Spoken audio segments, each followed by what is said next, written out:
Today I'm speaking to Marietjie Ueckerman, who is a homeschooling mother, but she's also a very involved mother. She's on the Cape Home Educators Committee in the Western Cape. She's a member of the Liberty in Learning Coalition. She serves on the Joint Liaison Committee for the Western Cape, which is involved with the Department of Basic Education and the National Task Team for drafting regulations on home education. And in 2021, she was appointed by the Minister of Education back then, of Debbie Schaefer, to the Education Council for the Western Cape, where she chairs the subcommittee for home education and emerging education modalities. And Marietjie volunteers for all these roles. There's no payment for serving on committees. So it's very time consuming being involved in these things that require meetings, written submissions, reading documents, understanding all the ins and outs of the legal things. And I've got Marietjie here to chat to us today because of the Bela Bill and the public hearings that have been happening around the country. And there's still some to go in the Western Cape and a few other places. And so, Marietjie, I wanted to ask you why it's so important for parents to attend these hearings, and even better, to speak or to make a written submission. Yes, thank you, Shelley. When we went to Parliament to do our oral submissions, afterwards the PCBE members told us that they think we are a very well organized small group making a big impact, and they don't believe us that there are so many home educators, and they challenged us. They want to see the home educators at the public hearings. So it's incredibly important to show that we really do exist. We are not just a few small organizations making big impact. We need the foot soldiers to come and to say, yeah, we are, we exist, and you're not going to push us around. Yeah. It's really important that the parents show up and take a stand for their children. I've been so inspired just seeing at the hearings that have already happened, how many parents have done exactly that. They've spoken up so eloquently, and how even so many children have had the courage to stand in front of a room of strangers and talk to the committee, and they spoke so well. And I just think what's fantastic for the country is that so many adults and children are being empowered, and they're seeing that actually they can make a difference. They can speak up for their own futures. So I think that's important, but not everybody's that confident. What would you say to people who feel a little bit hesitant about going for whatever reasons?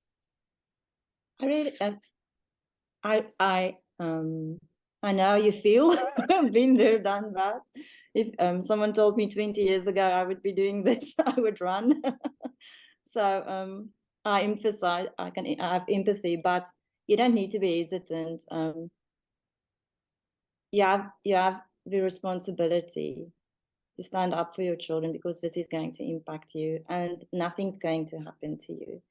You have to ask yourself, what is making me hesitant? Why am I scared? What do you think is going to happen if you go? And then ask yourself, what's going to happen if you don't go and this bill becomes law? And I think that's very important. What are you going to tell your children in the future about why you didn't do something, you know? And the other thing is, you don't have to have all the answers. You don't have to go with a law degree. This is public hearings. So you really just need to go. And if you don't have the courage to speak up, go and hand in a written submission. You don't have to even, if they hand out the forms there, and you just say reject the bill, and you give a reason. You do not have to say, I am a home educator. You can just say, look, this bill is not going to liberate education and put it in the hands of more people in South Africa. It does not take cognizance of cottage schools. It doesn't look at virtual schooling. All these new modalities of learning that has come, that has evolved during the last couple of years. It does not take cognizance of it, thereby making it illegal and taking education out of the children's hands. It is going to close schools in rural areas. I think just in KZN, we're talking about 900 schools being closed. Those children will have to be bussed in to the schools where they will be sent and stay in hostels, which will deprive them from parental care. So you don't even have to say that you're an home educator. If you want to stay under the radar, stay under the radar, but just go and reject the bill and say, this bill is going to take education out of the hands of children. And that's not to anyone's benefit. Yeah. But So we have to say. yeah.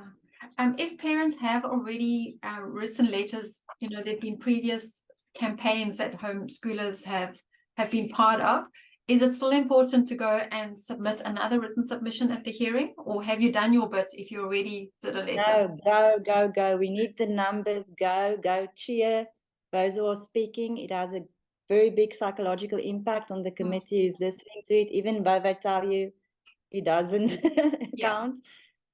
It has a psychological impact on them. The media will pick up on the oral submissions what's being said, and if you cheer, they are going to notice what is being cheered. Yes. And giving a submission again, it is going to be processed through Parliament. That so many people again said no, because they tally each time how many were for it, how many were against it, and we need each vote to say, no, we reject the entire bill. Yeah. It's really important to go, yes.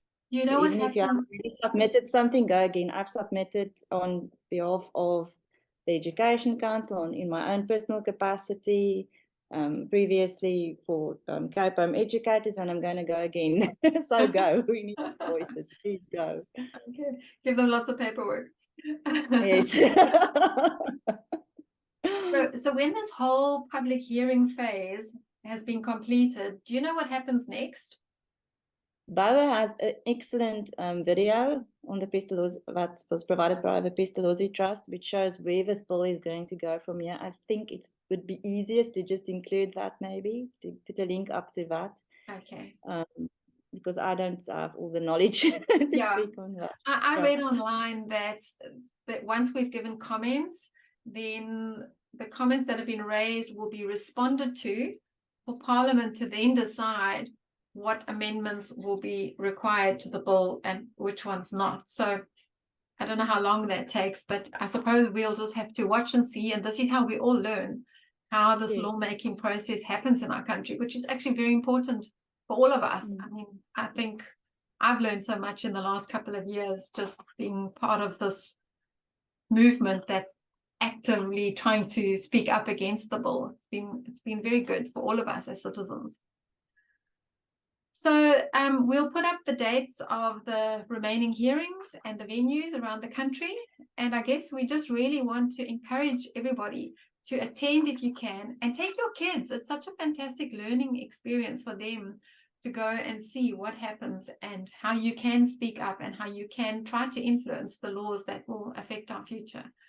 Any last closing comments from you, Marietjie? Just acknowledging Pestalozzi Trust and Christopher Cadero, and everyone has just been working so hard.